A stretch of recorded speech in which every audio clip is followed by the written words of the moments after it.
Op deze Janne ik was zoiets van, ja, iedereen weer best wel angstig. Dat viel me wel op. Dus maar van ja, wat moeten we nou doen? Maar we nou de band thuis houden en net weer alleen nog op een fiets zitten gaan en zulke dingen.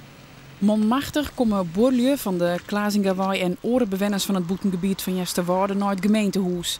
De gemeente had de bijeenkomst besletten.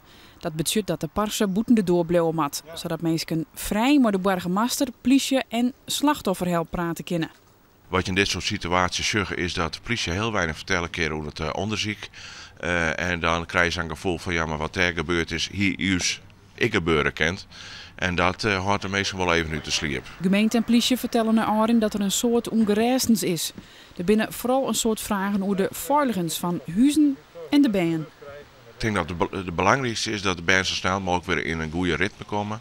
Dat ze er thuis op praten kunnen, maar ik vooral op squallen. En dat je ze best een tiertje steunen kunnen met nachtlampjes en dat soort dingen. Maar dat je proberen met zo snel mogelijk weer in een goede ritme terug te komen. Het gaat om de veiligheid in je eigen wenningen te vergroten. En dan gaat het met name over even goed naar je hang- en sluitwerk.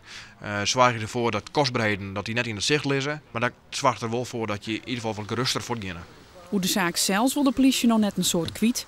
Het onderzoek om het huis van het slachtoffer om de Klazingerwei heen is klaar en de dik is zo'n justerjong weer vrij jong.